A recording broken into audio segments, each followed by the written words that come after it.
Hello दोस्तों, आपका अपने चैनल लर्न एंड अप्लाई में बहुत बहुत स्वागत है। देखिए, हम क्या पढ़ रहे थे, एलसीएम एंड एचसीएफ जो हमारा चैप्टर चल रहा था, आज उसकी लास्ट वीडियो है। उसके बाद आपका एलसीएम एंड एचसीएफ जीरो से लेकर टॉप लेवल तक बिल्कुल मैंने सारी चीज़ें कवर की हैं। आज की वीडियो में भी मैंने कुछ इंपॉर्टेंट क्वेश्चन उठाए हैं। कंसेप्ट तो मैंने पहले आपको ऑलरेडी कवर कर दिए हैं सारे। उसके बाद जो छोटा मोटा कोई कॉन्सेप्ट आता है वो मैं आपको आज डिस्कस कर दूंगा। उसके बाद ये चैप्टर आपका फिनिश हो जाएगा। तो आपको ध्यान से ये वीडियो देखनी है। उसके बाद आप सारे क्वेश्चन जो भी डिफरेंट एग्जाम्स में आए हुए हैं उन्हें लगाने के बिल्कुल आप काबिल बन जाएंगे। और मोस्टली क्वेश्चन, कोई सिंगल क्वेश्चन ऐसा होगा कि रुक जाए, नहीं तो सारे क्वेश्चन आपके बनने शुरू हो जाएंगे डियर। तो आइए शुरू करते हैं। ये आज का हमारा पहला क्वेश्चन है जो आपके सामने लिखा हुआ है। वह अधिकतम संख्या, वह मैक्सिमम नंबर बताइए जिससे 556, 763 और 349 में भाग देने पर यानी डिवाइड करने पर ईच केस में प्रत्येक स्थिति में 4 शेष बचे। तो देखो, ये एचसीएफ का क्वेश्चन है। ये चीज़ एक तो यहाँ से जाहिर होती है कि वहाँ पर जो हम क्वेश्चन करते थे वहाँ पर न्यूनतम की बात होती थी, यहाँ पर क्या हो रहा है, अधिकतम की बात हो रही है। एक डिफरेंस तो यहाँ से ही आता है। दूसरा डिफरेंस क्या है कि वो कह रहा है कि जिससे यानी इनमें से वो संख्या बतानी है जो जिसका डिवाइड इनमें करने पर, इन तीनों संख्याओं में डिवाइड करने पर रिमाइंडर 4 बचे हर केस में। तो देखो, मैं क्या काम कर सकता हूं कि ये जो 556 है, 763, 349, तो इसमें से क्या काम करूं, अगर ये जो 4 रिमाइंडर बच रहा है, अगर ये 4 इसमें से घटा दूं तो फिर ये क्या हो जाएगा, इनमें से जो संख्या है उससे पूरा डिविजिबल होगा। और जो एचसीएफ की डेफिनेशन ही क्या थी, वो maximum common factor, highest common factor, जो जिन संख्याओं का आप एचसीएफ निकाल रहे हैं उन्हें कंप्लीटली डिवाइड करता हो। ठीक है, तो यहाँ पर देखो, 4 इसमें से घटाएंगे तो कितना हो जाएगा, 552। यहाँ से 4 घटाएंगे तो कितना हो जाएगा, 759। और यहाँ से 4 घटाएंगे तो कितना हो जाएगा, 345। ये हो जाएगा। अब वो क्या कह रहा है कि अब मुझे बताओ कि इनका एचसीएफ बताओ। इसका, इस लैंग्वेज का क्या मतलब है कि इनका एचसीएफ निकालना है। तो एक तरीका तो वही है कि मैंने क्या बताया था, जब भी आपको 3 नंबर दिखे तो वहाँ का डिफरेंस लो जहाँ डिफरेंस मिनिमम है। दूसरा तरीका क्या है, देखो, अगर 92 का भाग जाएगा तो 92 होता क्या है, 23 × 4 होता है, नहीं तो 4 का भी भाग जाना चाहिए इनमें पूरा। देखो, 4 का भाग इसमें तो जा रहा है लेकिन इसमें 4 का भाग नहीं जा रहा है। इसका मतलब ये आंसर नहीं हो सकता, ये आंसर नहीं हो सकता। 36 देखो, 36 क्या होता है, 9 × 4। अगर किसी संख्या में, इन तीनों संख्याओं में 36 का भाग जाता है तो 9 का भी भाग जाना चाहिए। 5 और 5 10 और 2 12, 12 का मतलब 3, नहीं, डिजिट सम 9 होना चाहिए। ये भी आंसर नहीं है, ये भी आंसर नहीं है। फिर बात आती है 54 की। 54 में भी 9 आता है, तो इसका मतलब जब 9 से डिवाइड ही नहीं हो रहा तो 54 से कहाँ डिवाइड हो जाएगा, तो इसका मतलब एक ही आंसर हो जाएगा, 69। हमने यहाँ भी डिविजिबिलिटी रूल को ही लगाकर अपना क्वेश्चन आसानी से निकाल लिया। अगर आपको एचसीएफ लेना है तो फिर मैंने आपको तरीका बताया हुआ है कि इनका डिफरेंस कीजिए। जैसे ही डिफरेंस करेंगे तो 9 में से 2 गए 7, 5 में से 5 गई 0 और 7 में से 5 गए 2। अब देखो, ये क्या होता है, 23 और ये 3 × 3। देखो, 9 का भाग तो इसमें जाता नहीं। अगर 207 ही एचसीएफ होता तो इसका मतलब क्या होता कि इसमें भी 9 का भाग जाना चाहिए था, इसमें भी 9 का भाग जाना चाहिए था, लेकिन इसमें तो 5 और 5 10 और 2 12, इसमें तो 9 का भाग जा ही नहीं रहा। अब मैं चेक करना चाहता हूँ कि क्या 3 का भाग जाता है, 5 और 5 10 2 12, यस जाता है। 7 5 12 और 9 21 जाता है। 5 और 4 9 3 यहाँ भी जाता है। इसका मतलब 3 का भाग जाता है। ठीक है, अब चेक करो क्या 23 का भी भाग जाता है क्या, तो देखो 23 दूनी 46 और 23 चौक 92, ये 23 का भाग जाता है। 23 तिया 69 और फिर 6 बचा, 23 तिया 69 जाता है। 23 इकन 23 और 23 पंजे 115, 23 का भी भाग जा रहा है और 3 का भी भाग जा रहा है। इसका मतलब जब किसी संख्या में 23 का भी भाग जा रहा है और उसी संख्या में 3 का भी भाग जा रहा है तो इसका मतलब उन संख्या में इनके प्रोडक्ट का भी भाग जाएगा, यानी 23 × 3, और इसका मतलब क्या है, 69, जो कि हमारा आंसर था। समझ आया बिल्कुल? नोट करें इसे आप। देखिए दोस्तों, आज का हमारा दूसरा क्वेश्चन ये है, वह बड़ी से बड़ी नाप, मतलब कि वह बड़ी से बड़ी मेजरिंग, कोई भी इंस्ट्रूमेंट हो सकता है, मेजरिंग इंस्ट्रूमेंट, जिसका उपयोग लंबाई 7 metre, 3 metre 85 centimetre, 12 metre 95 centimetre को पूरा पूरा मेज मापने के लिए प्रयोग किया जा सकता है। तो देखो इसका मतलब क्या है कि हमें सपोज हमने कोई डंडी उठाया, कोई डंडा उठा लिया और उसका जो लेंथ है, उस डंडे की जो लेंथ है वो इनमें से क्या होनी चाहिए ताकि वो इसे भी पूरा पूरा मेजर कर दे, इसे भी पूरा पूरा मेजर कर दे, इसे भी पूरा पूरा मेजर कर दे, यानी कुछ छूटे ना। ठीक है, तो इसका मतलब क्या है HCF, इन सब का HCF। तो देखो ये तो 7 मीटर है, तो 7 मीटर का मतलब 700 सेंटीमीटर, क्लियर है। ये 3 मीटर 85 सेंटीमीटर है, तो 3 मीटर मतलब 300 सेंटीमीटर और ये 85, तो कितना हो जाएगा 385 सेंटीमीटर। इसका क्या मतलब है 12 मीटर 95 सेंटीमीटर मतलब 1295 सेंटीमीटर, 1295 सेंटीमीटर। अब इनका क्या निकालना है, मुझे HCF निकालना है। तो अब देखो अगर मुझे इनका HCF निकालना है तो इसमें से वो ऑप्शन सही होगा जिसका इनमें पूरा पूरा भाग जाता हो। ठीक है, तो देखो 25 में आता है 5 से तो भाग जा रहा है, यस। 25 का और डिविजिबिलिटी रूल क्या होता है कि 25 का डिविजिबिलिटी रूल तो पढ़ाया मैंने कि लास्ट के 2 डिजिट 25 से डिवाइड होने चाहिए, तो ये तो हो रहे हैं, ये नहीं हो रहा, तो इसका मतलब 25 आंसर नहीं हो सकता। ठीक है, अब बात आती है 15, तो 15 में होता है 3, लेकिन 3 से तो ये डिवाइड ही नहीं होता, इसका मतलब 15 भी आंसर नहीं है। अब देखो 16 को देखो जरा आप, 16 का डिविजिबिलिटी रूल आपको पढ़ाया हुआ है, 16 दूनी 32, 32 और 6 38, 6 और यहाँ से क्या उतर जाएगा 5, क्या 65 में 16 का भाग जाता है, नहीं, तो 16 भी आंसर नहीं हो सकता। इसका मतलब आंसर क्या है 35 सेंटीमीटर।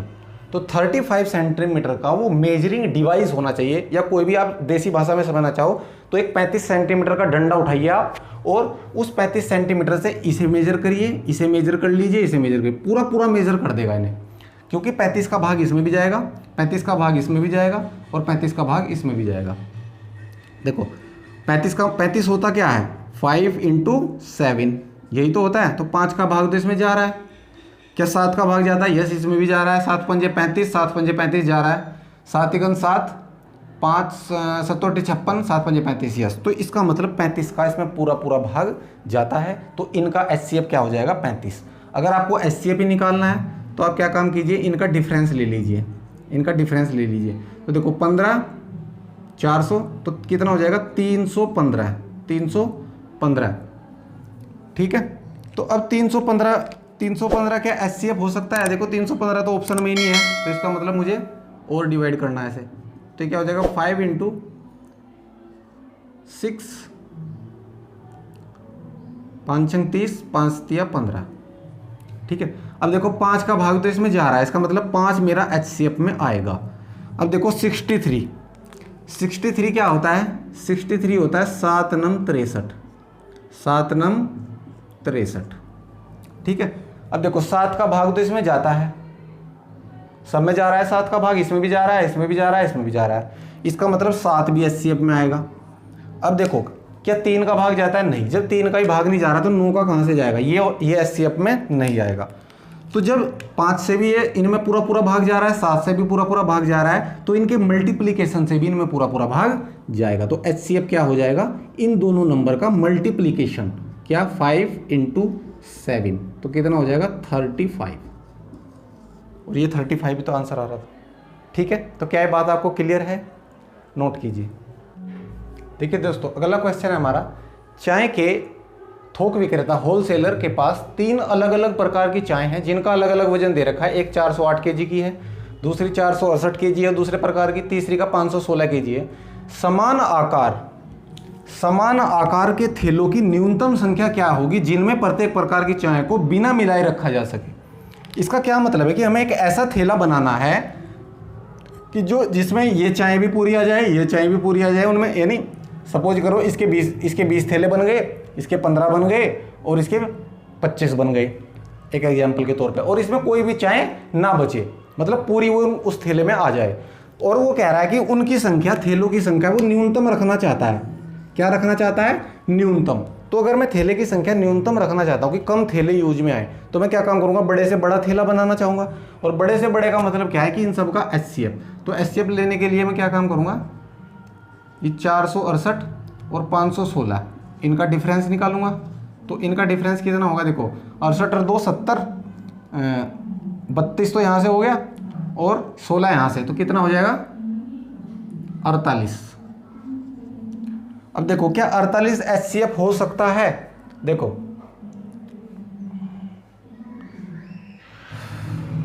क्या 48 से इसमें पूरा पूरा भाग जाता है? देखो 16 × 48 होता है, 16 × 48, तो 3 का भाग जाना चाहिए। 8 × 4 12 जा रहा है, 4 × 4 10 और 18 यहाँ भी जा रहा है, 5 × 1 6 और 6 12। यस, क्या 16 का भाग जाता है? 16 दूनी 32 8, 16 का भाग पूरा पूरा नहीं जा रहा। इसका मतलब क्या है? 4 × 4 × 3। देखो 3 का भाग तो पूरा पूरा जा रहा है, इसका मतलब 3 HCF में आएगा। अब देखो 16 का भाग पूरा नहीं जा रहा है, इसका मतलब 1 4 का भाग नहीं जा रहा। अब मैं चेक करता हूँ क्या इस 4 का भाग जाता है? तो 4 दूनी 8, यस। 17 चौका 68, यहाँ भी जा रहा है और यहाँ भी जा रहा है। इसका मतलब HCF में 4 भी आएगा, HCF में 4 भी आएगा। समझ रहे हो ना बात को? अब देखो, अब मैं ये भी देखना चाहता हूँ कि ये जो 4 है, ये जो 4 है, इसका क्या मतलब है? क्या 2 का भाग जा रहा है इसमें? देखो 2 का भाग यहाँ भी जा रहा है, 2 का भाग यहाँ भी जा रहा है, 2 का भाग यहाँ भी जा रहा है। तो इसका मतलब देखो 4 का भाग भी जा रहा है, 2 का भाग भी जा रहा है। तो इसका क्या मतलब है? इसका क्या मतलब है? या आप इसे ऐसे भी समझ सकते हो, 8 दूनी 16, 16 × 48। तो मैं चेक करना चाहता हूँ कि 8 का भाग जा रहा है नहीं। तो देखो 8 का डिविजिबिलिटी रूल तो पता है, 8 पंजे 40, 8 × 8, 8 पंजे 40, 8 पंजे 40, कितना बचा 6। और इसमें तो 8 का भाग नहीं जाता, इसमें 8 का भाग नहीं जाता, इसमें भी नहीं जा, जब एक में ही नहीं जा रहा तो इसका मतलब 8 का भाग नहीं जा रहा है, 8 का भाग नहीं जा रहा है। तो मैं चेक करूंगा कि क्या 4 का भाग जाता है? 4 का, तो देखो 4 का भाग जाता है, 4 × यहाँ 2 पे चेक करेंगे, 4 दूनी 8, 17 चौका 68, 4 चौक 16। तो इसका मतलब जो HCF होगा, जो HCF होगा आपका, उसमें 4 भी आएगा और 3 भी आएगा। तो इसका मतलब क्या हो जाएगा 12। तो 12 kg का मुझे क्या बनाना पड़ेगा? बैग बनाना पड़ेगा। एक 12 kg का क्या बनाना पड़ेगा? मुझे एक थैला बनाना पड़ेगा। इससे बड़ा थैला मैं नहीं बना सकता, ये मैक्सिमम है 12 किलो का। तो अब उसने मुझसे ये नहीं पूछा कि HCF, उसने कहा कि थैलों की न्यूनतम संख्या बताओ मुझे। तो देखो जब 12 किलो, इस थैले में 12 किलो चाय आ सकती है, तो 408 kg चाय को मिलने के लिए एक थैले में कितने थैले यूज होंगे? 12 से कट, 12 तिया 36 और 12 चौक 48, 34 थैले तो यहाँ से आ गए। फिर 468 बटे 12, तो 12 तिया 36, 12 नंबर 108, यहाँ पे कितना आ गया 36। अब देखो 516 12, तो 12 चौक 48, 3 12 तिया 36, तो 34 थैले तो मेरे यहाँ पे यूज हो गए, 36 थैले मेरे यहाँ पर यूज हो गए और 43 थैले मेरे यहाँ पर यूज हो गए। तो कितने थैले यूज हुए मेरे? वही तो पूछा है उसने। तो देखो 43, 36 और 34, 6 और 4 10, 3 13 का 3 हासिल लगा 1, 4 3 7 3 10 और 1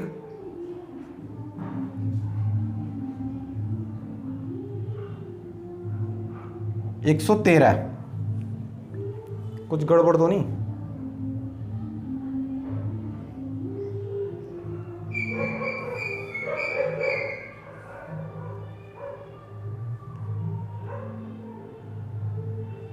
ओहो, ये 12 नंबर 108 है, 12 नंबर 108 है, तो ये 36 की जगह कितना हो जाएगा 39।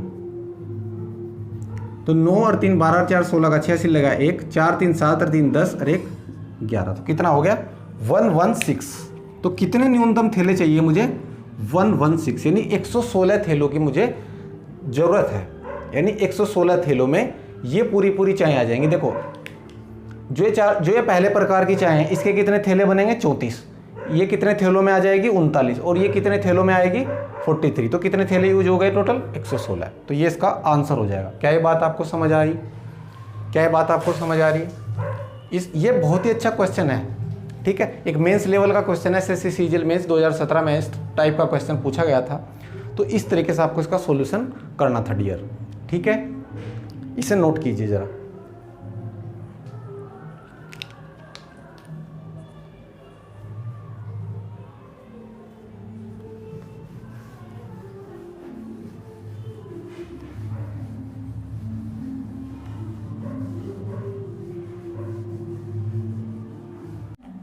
नेक्स्ट क्वेश्चन है जो आज का हमारा, वो क्या है, क्वेश्चन नंबर 4।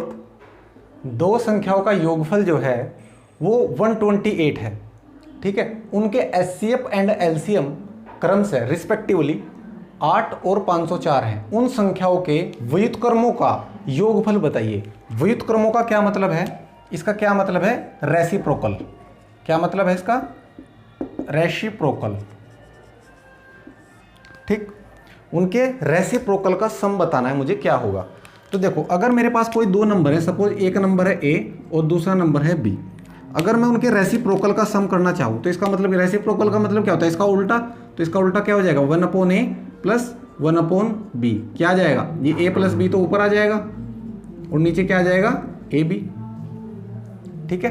तो उन दोनों संख्याओं का एक तो मुझे योगफल चाहिए और उनको दोनों संख्याओं का मुझे मल्टीप्लीकेशन चाहिए, प्रोडक्ट चाहिए, तो मेरा आंसर आ जाएगा। तो योग तो उसने खुद ही दे रखा है, देखो दो संख्याओं का योगफल 128 है, इसका मतलब यहां तो आ जाएगा 128।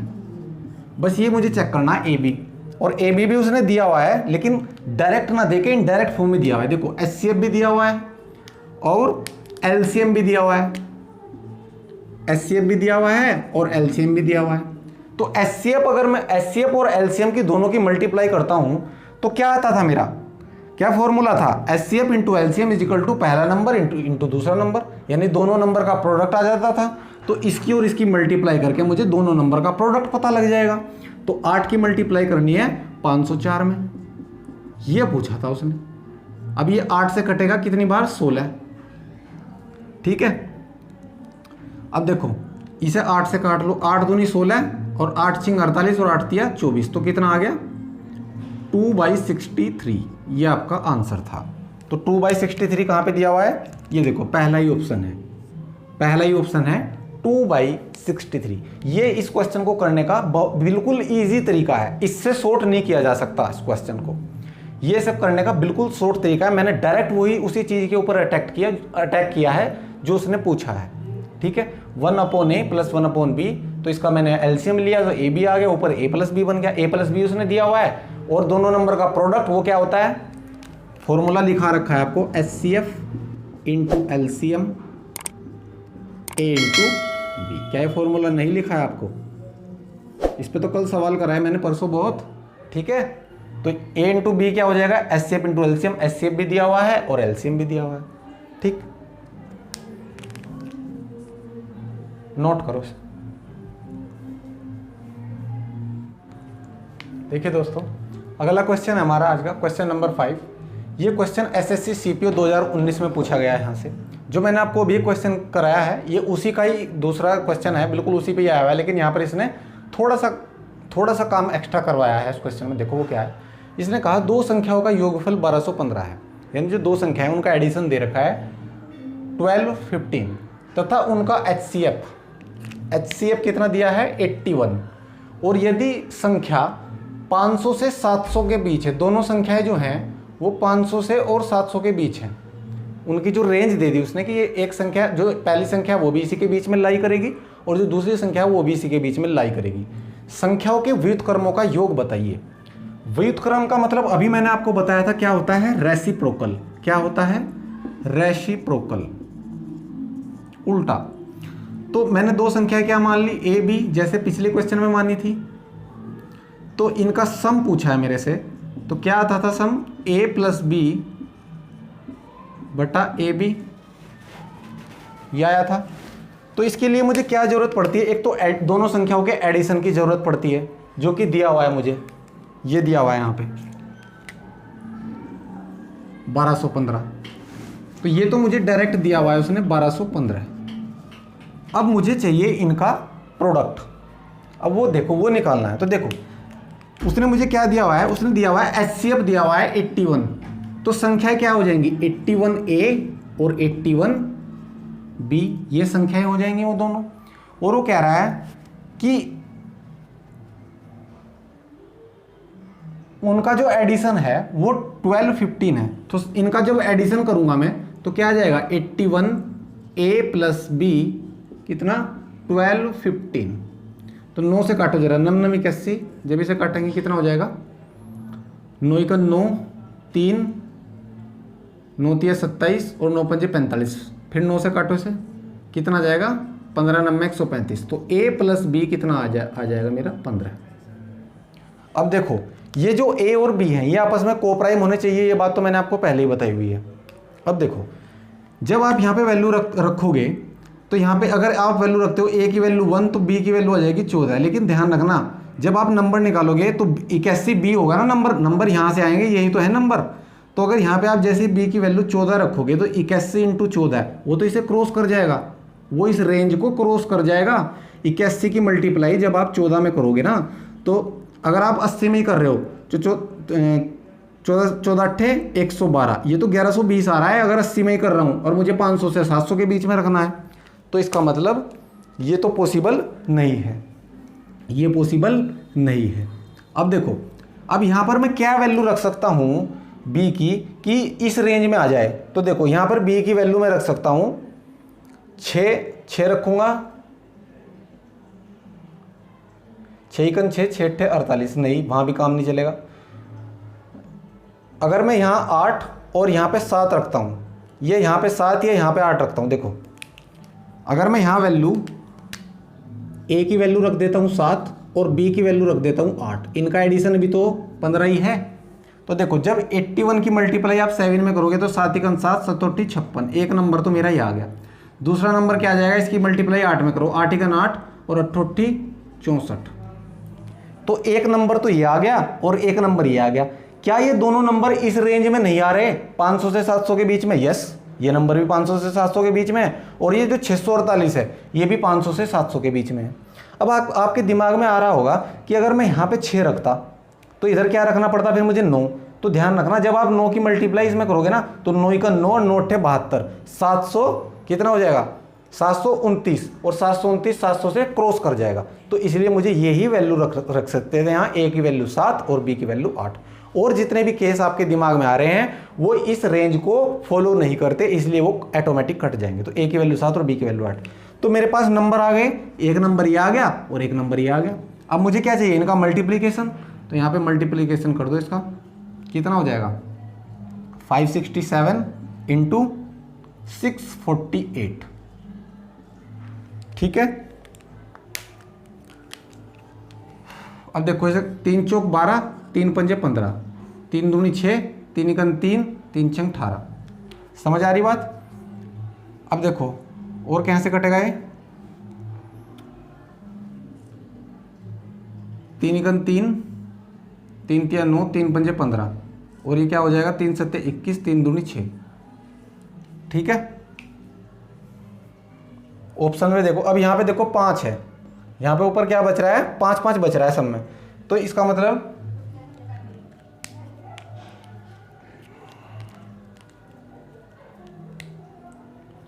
और किस चीज से कट रहा है, 8 एकन 8 नहीं, 8 से नहीं कटेगा,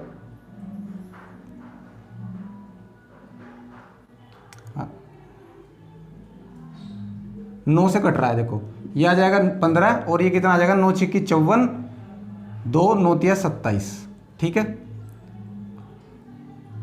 और फिर 3 से कट जाएगा, 3 पंजे 15 और ये कितना हो जाएगा 21, तो कितना आ गया 5 अपॉन, इसकी मल्टीप्लाई करो यहाँ पे कितना है 21 की मल्टीप्लाई किधर करनी है हमें 72 में, तो 21 दूनी 42, यूनिट डिजिट 2 आ रहा है, यूनिट डिजिट 2, तो यूनिट डिजिट देखो यहाँ तो 8 आ रहा है, ये आंसर नहीं हो सकता, यहाँ पर भी 8 आ रहा है, ये भी आंसर नहीं हो सकता। अब देखो ये 702 है 1512, यहाँ भी यूनिट डिजिट 2 है, यहाँ भी यूनिट डिजिट 2 है, लेकिन आप जरा यहाँ पे ध्यान से देखो, यहाँ पे मल्टीप्लाई किस किस की हो रही है 21 इंटू 72 की मल्टीप्लाई हो रही है बटे में। तो देखो अगर मैं 21 की मल्टीप्लाई 70 में ही करता हूँ ना तो 21 सत्ते होता है 147, यही 1470 आ रहा, तो 700, ये 702 कहाँ से आ जाएगा, ये नहीं आ सकता। तो आंसर क्या हो गया मेरा 1512। तो क्या आंसर हो गया 5/1512, ये इस क्वेश्चन का आंसर हो गया। क्लियर है बिल्कुल बात। ये क्वेश्चन एसएससी सीपीओ 2019 में पूछा गया था यहाँ से।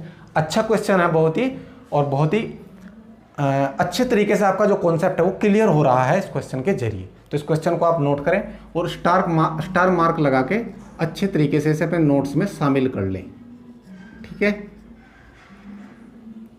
ठीक है डियर, नेक्स्ट क्वेश्चन हमारा क्वेश्चन नंबर 6। क्या कह रहा है, दो संख्याओं का HCF एंड LCM। HCF कितना है 5 और LCM कितना है 495, और दोनों संख्याओं का जो योग है, एडिशन है, वो कितना है 100। उनका डिफरेंस बताना है। अंतर का मतलब क्या है, डिफरेंस। उनका डिफरेंस पूछा है कि उन वे जो दो नंबर है उनका डिफरेंस क्या है। ऑप्शन 9, 10, 15, 5। देखो इसने हमें HCF भी दिया हुआ है, LCM भी दिया हुआ है। देखो जैसे ही HCF आपको दिखे तो नंबर क्या हो जाएंगे 5A, 5B। ये दो नंबर हो गए मेरे पास, क्योंकि मुझे अभी A और B की वैल्यू नहीं पता। देखो एक बात और भी है, जब मैं इन नंबर का डिफरेंस लूंगा, जब मैं इन नंबर का डिफरेंस लूंगा तो क्या आ जाएगा 5A माइनस B, यही तो आएगा डिफरेंस। यानी जो भी डिफरेंस आएगा उसमें 5 होगा, यानी वो डिफरेंस जो होगा ना 5 का मल्टीपल होगा, 5 का मल्टीपल होगा। ये तो 9 आ रहा है, ये कतई आंसर नहीं हो सकता क्योंकि 5 का मल्टीपल नहीं है। देखो ये भी 5 का मल्टीपल है, ये भी 5 का मल्टीपल है, और ये तो खुद ही 5 है। तो एक ऑप्शन तो हमने देखते ही हटा दिया यहाँ से। अब देखो बढ़ते हैं आगे, अब हम आगे बढ़ते हैं।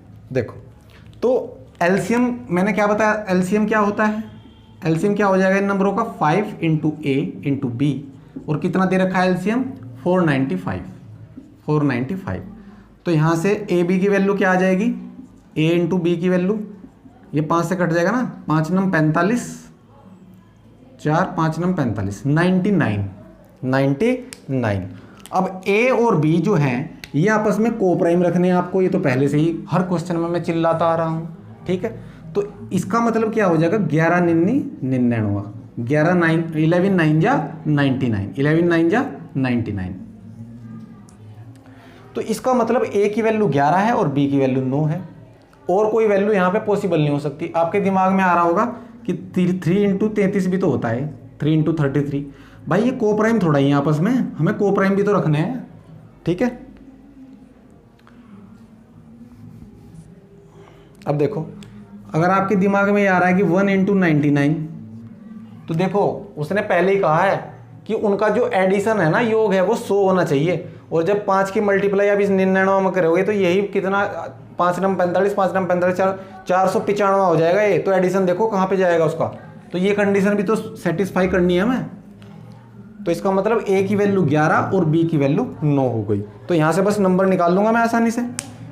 जब A की वैल्यू पता लग गई और B की वैल्यू आपको पता लग गई तो यहाँ पे रख दो, ये नंबर ही तो है। तो 5 × A की वैल्यू 11, तो कितना हो जाएगा नंबर 55, और 5 × B की वैल्यू कितनी है 9, कितना हो जाएगा 45। तो एक नंबर तो मेरा ये आ गया और दूसरा नंबर मेरा ये आ गया। अब इनका डिफरेंस पूछा है, डिफरेंस, तो इनका डिफरेंस नहीं आपको नजर आ रहा, कितना है 10 का डिफरेंस। तो आंसर कितना हो जाएगा 10। क्या ये बात आपको समझ में आती है? बिल्कुल आसान वे है ये क्वेश्चन को करने का, बिल्कुल बहुत ही आसान तरीका है इस क्वेश्चन को करने का। तरीका और भी है, वो तरीका भी मैं आपको बता देता हूं, पहले से नोट कीजिए। समझ में नहीं आया दोबारा वीडियो को चला चला कर देखिए, हर एक चीज़ मैंने आपको पढ़ाई हुई है, 1000 बार पढ़ाई हुई है, ठीक है। कोई भी कॉन्सेप्ट अलग से इसमें नहीं लग रहा। अब आप दूसरा तरीका देखिए इस क्वेश्चन का।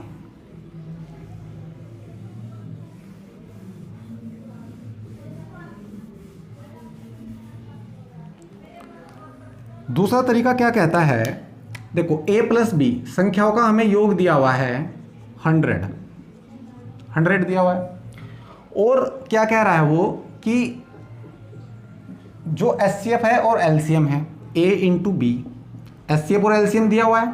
तो A × B क्या हो जाएगा HCF × LCM। तो HCF 5 है और ये 495 है, तो इसकी मल्टीप्लाई करना, 5 5 25, 5 9 45 और 2 47, 4 5 चौक 20 और 4 24। अब देखो जो मेरे पास जो दो नंबर हैं A और B, मैंने A और B माने हैं ना नंबर, क्या माने हैं नंबर A और B, यही तो माने नंबर। अब यहाँ पे क्या है, इनका एडिशन भी दिया हुआ है और यहाँ पे इनका मल्टीप्लिकेशन भी दिया हुआ है। तो क्या मैं यहाँ से इनका डिफरेंस नहीं निकाल सकता? फॉर्मूले लिखाए हुए हैं आपको, ठीक है। क्या फॉर्मूला होगा, A - B का क्या फॉर्मूला होगा, √A + B का होल स्क्वायर, A + B का होल स्क्वायर माइनस 4AB रखो वैल्यू, A + B का होल स्क्वायर, 100 का स्क्वायर करेंगे तो कितना आ जाएगा 10,000, कितना आ जाएगा 10,000 माइनस 4 की मल्टीप्लाइज में करो तो कितना, 4 पंजे 20, 2 4 7 28 और 2 30, 3 4 चौक 16 और 3 19 और 4 दूनी 8 1 9, 9,900। तो कितना आ जाएगा अंतर, अंतर कितना आ गया इनका, इसमें से माइनस करो 100, और 100 जब अंडर रूट से बाहर आएगा तो कितना आ जाएगा 10, कितना आ जाएगा 10। और ये क्या आ गया, ये उन दोनों संख्याओं का अंतर आ गया जो हमारे से पूछा था। तो क्या 10 नहीं आ रहा, तो 10 ही तो आ रहा है। ठीक है, तो ये भी यहां से एक बहुत अच्छा क्वेश्चन बनता है। ठीक है, मैंने दोनों ही सॉल्यूशन आपको बता दिए। अगर आप फॉर्मूला लगा के करना चाहते हो तो इस तरीके से हो जाएगा, फॉर्मूला नहीं लगाना चाहते तो डायरेक्ट हिट एंड ट्रायल मारेंगे हम। जैसे मैंने एकदम 99 की शक्ल देखते ही क्या माइंड में आ गया, एकदम 11 9 जा 99 और नंबर निकाल लिए बस, 11 पंजे 55 और 9 पंजे 45। तो जब दोनों नंबर ही आ गए तो इनका डिफरेंस तो आराम से निकाल लेंगे। 55 में से 45 गए 10। ठीक है, तो नोट कीजिए आप इसे।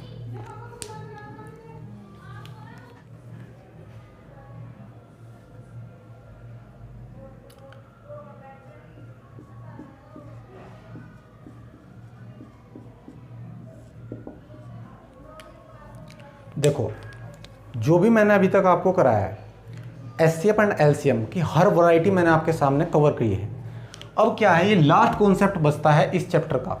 ये मैं कॉन्सेप्ट लिखा रहा हूं आपको, इस कॉन्सेप्ट को नोट कीजिए और इस कॉन्सेप्ट को नोट करते ही ये चैप्टर आपका खत्म हो गया, बिल्कुल A to Z, जीरो से टॉप लेवल तक बिल्कुल ये चैप्टर मैंने खत्म कर दिया आपका। ठीक है, तो देखो क्या है ये, अगर मुझे फ्रैक्शन का एलसीएम या एचसीएफ निकालना पड़ जाए, क्या फ्रैक्शन का, फ्रैक्शन मतलब भिन्न, फ्रैक्शन भिन्न, इनका अगर एचसीएफ और एलसीएम निकाल, ये यहां से क्वेश्चन आते हैं डायरेक्ट, रेलवे में भी पूछे गए हैं, एनटीपीसी में और ग्रुप डी में भी पूछे गए हैं। तो देखो, अगर मेरे पास एक फ्रैक्शन है A/B, दूसरी फ्रैक्शन है C/D, तीसरी फ्रैक्शन है E/F, आगे भी हो सकती हैं। ठीक है, मैंने 3 ही ली है। अब वो कह रहा है कि इनका एलसीएम बताओ क्या होगा, एलसीएम। तो देखो आपको क्या काम करना है, ये जो आपको दिख रहे हैं ऊपर, इन्हें बोलते हैं न्यूमिनेटर। क्या बोलते हैं, न्यूमिनेटर, अंश। तो इनका आपको क्या लेना है, एलसीएम लेना है। तो एलसीएम ऑफ ACE बटा, इनका क्या लेना है आपको, जो बटे में बच रहे हैं, इनका क्या लेना है, HCF, HCF of BDF, BDF। और जो आएगा यहाँ से एलसीएम जब इनका लोगे तो कोई नंबर आएगा, एचसीएफ लोगे कोई नंबर आएगा, डिवाइड करके आंसर आ जाएगा। फिर दूसरी बात क्या है, अगर मुझे इसका एचसीएफ निकालने के लिए कहा जाए A/B, C/D और E/F, अगर मुझे कहा जाए कि इनका एचसीएफ निकालिए, HCF, तो क्या काम करना है फिर, जो न्यूमिनेटर है, ये अंश है, जो इसे बोलते हैं डिनोमिनेटर, हर इसे न्यूमिनेटर अंश। तो ACE, इनका HCF लेना है आपको, क्या लेना है, HCF, ACE, और बटे में जो ये नीचे संख्या लिखी हुई है BDF, इनका क्या लेना है, एलसीएम, B,D,F। ठीक है, तो अगर आपको फ्रैक्शन का एलसीएम लेना पड़ जाए तो ये तरीका है, अगर उनका एचसीएफ लेना पड़ जाए तो ये तरीका है। इसे अपनी कॉपी में नोट कर ले और स्टार मार्क बना के नोट करना, क्योंकि बहुत इंपॉर्टेंट क्वेश्चन है ये, यहाँ से क्वेश्चन बहुत पूछा जाता है। एसएससी जीडी में भी 3 से 4 बार यहाँ से क्वेश्चन आए हैं। जो 2019 में एग्जाम हुआ था उसमें भी यहाँ से क्वेश्चन पूछे गए थे। एक क्वेश्चन मैं आपको बता देता हूँ कि किस तरीके से क्वेश्चन आते हैं, जरा आप इसे नोट कीजिए।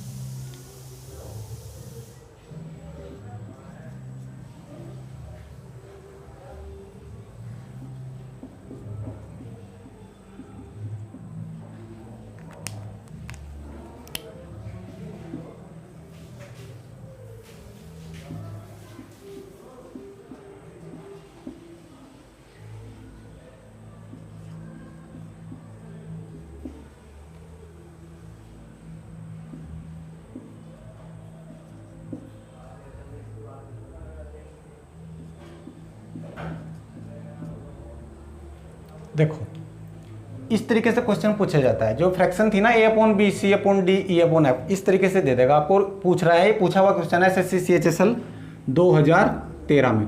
क्या पूछा है इनका? एलसीएम पूछा है, एलसीएम। तो जब मैंने एलसीएम की बात की थी तो मैंने क्या बताया था कि जो इसके न्यूमिनेटर हैं ये, इनका क्या लेना है आपको? एलसीएम। और जो डिनोमिनेटर हैं हर, इनका क्या लेना है आपको? एचसीएफ। तो ऊपर वालों का एलसीएम लो, देखो 5 चौक 20, 20 ही आ जाएगा। 2 इसमें ऑलरेडी कवर हो गया, 2 इसमें ऑलरेडी कवर हो गया ना, ठीक है। तो ऊपर क्या आएगा? 20। तो देखो यहाँ तो पूरा ही करके दिखा देता हूँ। तो ऊपर तो एलसीएम कितना आ गया? 20।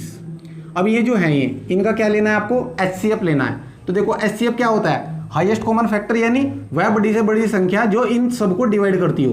तो देखो 3 को, देखो 3 को भी डिवाइड कर रहा है, 9 को भी, 6 को भी। 3 ही एचसीएफ होगा इसका, क्योंकि 6 से नहीं डिवाइड करेगा फिर। तो 3 ही वो संख्या है जो एचसीएफ लेना। तो बहुत अच्छे तरीके से बताया हुआ है। तो एचसीएफ ही तो लेना है बस। 3 का और 9 का 6, ये 3 के सारे मल्टीपल लिखे हुए हैं, 3 के सारे मल्टीपल हैं। तो 3 इनका एचसीएफ हो जाएगा। तो यहाँ पे क्या आ जाएगा? 3। और यही क्या हो जाएगा? आंसर। तो 20/3 क्या, कौन सा है? ये रहा। तो इस तरीके से आपको ये क्वेश्चन सोल्व करना होता है। अगर यहाँ एचसीएफ पूछता तो ऊपर वालों का फिर हम एचसीएफ लेते और नीचे वालों का लेते डिनोमिनेटर का वो एलसीएम। यहाँ हमारे से एलसीएम पूछा है, तो जो हमारे न्यूमिनेटर हैं इनका हम एलसीएम लेंगे और जो डिनोमिनेटर है उनका लेंगे हम एचसीएफ। तो इनका एचसीएफ क्या हो जाएगा? 3 9 6 का 3। तो आंसर क्या आ जाएगा मेरा? 20/3। और 20/3 ऑप्शन नंबर बी है, ठीक है। तो देखिए डियर, ये एचसीएफ एंड एलसीएम की शुरुआत की थी हमने। 9 से 10 वीडियो इसमें लगा। आपको हर एक वैरायटी मैंने कवर करने की कोशिश की है बहुत ही अच्छे तरीके से। अब आपका सिर्फ एक ही फ़र्ज़ बनता है कि मैंने जितना आपको पढ़ाया है इसके अच्छे तरीके से आपने नोट्स बनाए हो, उनका बार बार रिवीजन करना है। पहले आपको कोई भी नया क्वेश्चन अभी नहीं उठाना है। इतना आप नोट्स के क्वेश्चन को 2-3 बार ना कर लें। जैसे ही आप 2-3 बार उन्हें रिवाइज करेंगे, आपकी पकड़ अच्छी बनेगी कॉन्सेप्ट के ऊपर। फिर आप क्वेश्चन उठाने शुरू कीजिए जो प्रीवियस ईयर में आए हुए हैं, तो आपके क्वेश्चन बनने शुरू हो जाएंगे डियर। तो डियर, इस वीडियो को ज़्यादा से ज़्यादा लाइक करें, शेयर करें, सब्सक्राइब करें और दूर दूर तक फैलाएं, ताकि जान सके जो बच्चे तैयारी कर रहे हैं कि क्या लेवल यहाँ पर चल रहा है एचसीएफ एंड एलसीएम का। किसी भी एग्ज़ाम का कोई भी क्वेश्चन हो, आप मुझे सेंड कर सकते हैं जो भी एचसीएफ एलसीएम से आया है, ठीक है। अगर वो आपसे नहीं बन पा रहा है, जिसके चांसेस बहुत कम है, ठीक है। तो थैंक यू, देखते रहिए वीडियोज़।